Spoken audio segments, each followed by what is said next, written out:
Merci François pour cette invitation et pour l'opportunité que tu me donnes de parler d'Ariane 6 et de la transformation avec Ariane 6. On a porté ce projet-là vers les agences, et en particulier l'Agence spatiale européenne, vers les gouvernements, et y compris jusqu'à Arianespace, que l'on a intégré comme une filiale d'Ariane Group.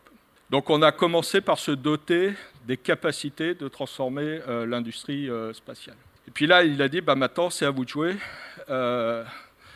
Faites-nous le lanceur qui va transformer l'industrie du transport spatial en Europe. Et ce jour-là, on est parti dans une grande aventure qui s'appelle Ariane 6 et dont je vais essayer de vous montrer que ce n'est pas du tout construire un nouveau lanceur, c'est transformer l'industrie spatiale, c'est transformer l'industrie du transport spatial, et c'est donc transformer les entités qui ont constitué Ariane Group.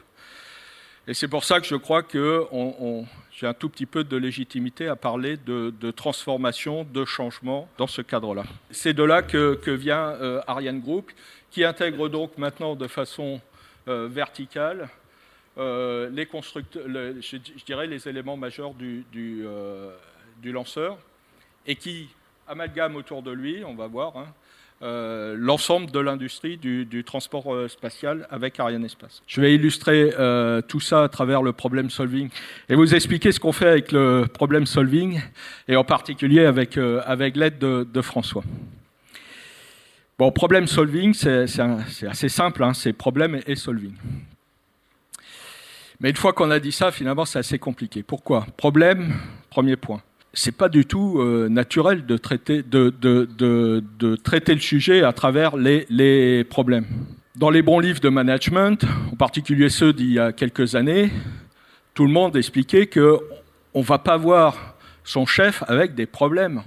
On va voir son chef avec des solutions. Et le boulot du chef, c'est qu'on lui présente 3 solutions et qu'il choisisse celle qui est la meilleure. Parce que lui, comme il est chef, il est plus intelligent et il est meilleur que les autres, donc l'entreprise, elle est là pour trouver des solutions et faire choisir au chef ses solutions. Et surtout, vous ne rentrez pas dans son bureau avec des problèmes. Il s'en fout de vos problèmes. Vous venez avec vos solutions. Donc le problème, c'est, dans le bon management, c'est quelque chose qui ne doit pas apparaître, quoi. Il y a des gens pour traiter les problèmes et des gens pour choisir les solutions. Quand vous mettez en place le problem solving, vous dites exactement le contraire. Vous dites, je veux voir les problèmes. J'aime les problèmes. Je veux que vous veniez avec vos problèmes.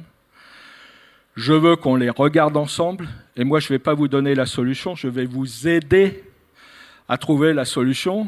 Parce que moi, même si je suis chef, j'ai intuité l'idée que c'est vous qui saviez comment résoudre le problème. Mais peut-être qu'on ne vous a pas dit que vous pouviez le faire. Peut-être que vous avez considéré que ce n'était pas comme ça qu'on faisait dans l'entreprise, qu'il y avait trop de risques et que vous ne pouviez pas décemment prendre tous ces risques-là. Et donc, vous n'êtes pas autorisé à être celui qui allait non seulement trouver une solution, mais qui allait traiter ce problème-là, le porter et être l'acteur de la solution du problème et non pas l'escalation dans la hiérarchie. Donc l'idée même de dire je mets les problèmes, le traitement des problèmes, l'accueil des problèmes au cœur de mon fonctionnement managérial, c'est pas du tout évident.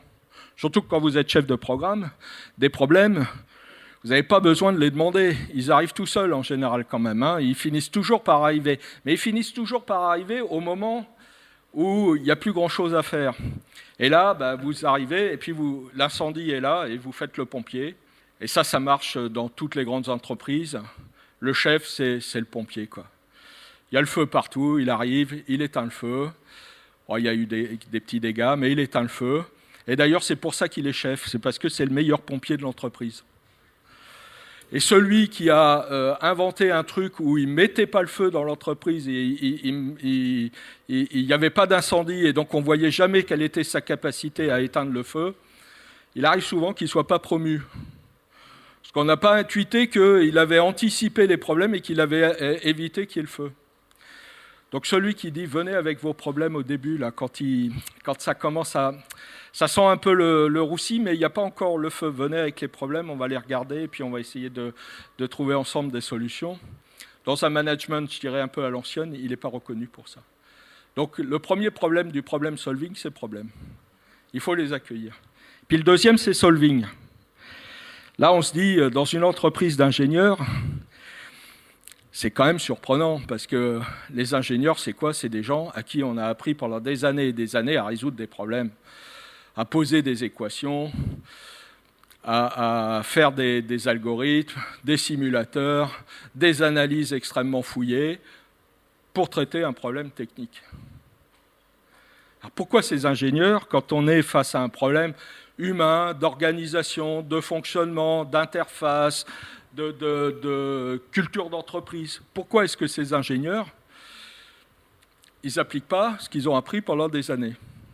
Ce n'est pas la solution, mais je peux vous dire que c'est comme ça que ça fonctionne. Les ingénieurs, quand ils se retrouvent devant un problème d'organisation humain, etc., la première chose qu'ils font, c'est qu'ils réagissent avec leurs émotions, avec leurs tripes, avec leurs préjugés, avec leur yaka faucon, avec comme c'est moi qui sais, je vais vous dire ce qu'il faut faire. Et le solving, qui est quand même la base de leur métier, ils n'y pensent pas. C'est surprenant, mais c'est comme ça. Et problem solving, ça commence par, on va regarder le problème, on va l'analyser, on va le décortiquer, on ne va pas s'arrêter aux premiers symptômes, on va même mettre de côté les symptômes pour aller attaquer les causes racines. Et puis quand on en a trouvé une, il y a de fortes chances que ce ne soit pas vraiment la cause racine. D'abord parce que c'est celle qui est la plus évidente et ce n'est pas toujours la plus évidente, la vraie. Et ensuite parce que c'est très très rare qu'il n'y ait qu'une seule cause racine. Et là, finalement, solving, c'est de l'ingénierie appliquée à l'organisation, aux relations humaines, aux interfaces, etc. Dans un projet, c'est 80% des problèmes. Les problèmes techniques dans un programme, y compris sur un programme aussi technologique qu'Ariane 6, c'est la partie presque la plus facile à résoudre. Les problèmes d'organisation, de fonctionnement, quand vous avez 3000 ingénieurs qui travaillent ensemble, c'est bien plus compliqué à régler que des problèmes de thermique, de mécanique, de vibration ou que sais-je. Et ce qu'on a développé sous l'impulsion de Patrick avec François, c'est de dire aux ingénieurs, appliquez votre esprit, votre cerveau rationnel, qui fait quand même normalement... qui est la raison pour laquelle un jour vous êtes devenu ingénieur, quoi. C'est parce que vous aimiez traiter ces sujets-là, puis les décortiquer comme ça. Appliquez-les à ces problèmes-là. Puis on s'aperçoit que ça marche. Et on s'aperçoit, et je finirai là-dessus, François, parce que je vois que tu s'aperçoit que vous prenez un problème et vous commencez juste par, je pense que François vous a montré ça, par on va essayer de résumer le problème en une seule phrase. Vous commencez par ça. Le dernier sujet qu'on a traité comme ça, on était tous persuadés que c'était évident, c'était à cause de ça que ça n'avait pas marché. On a mis 3 heures à écrire la phrase. 3 heures à écrire la phrase. 3 heures à comprendre qu'on ne s'était pas compris. 3 heures à comprendre qu'on n'avait pas la même vue du sujet. 3 heures à comprendre que, non, c'est pas ça qui fait que, parce que si c'était ça, on aurait bien sûr trouvé la parade. C'est extrêmement riche.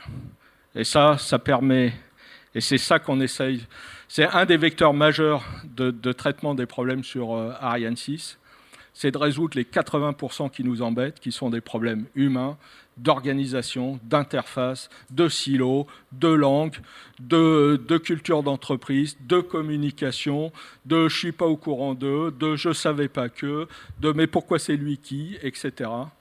Et ça, dans une entreprise, dans un projet, c'est 80% du problème. Et donc, puisque je comprends que vous vous destinez à venir soutenir, aider, supporter ces projets-là, je pense qu'au-delà de toutes les compétences et l'expertise que vous apporterez avec vos années d'enseignement, n'oubliez pas que là où vous allez avoir une vraie valeur ajoutée, c'est quand vous allez aider sur ces 80%-là.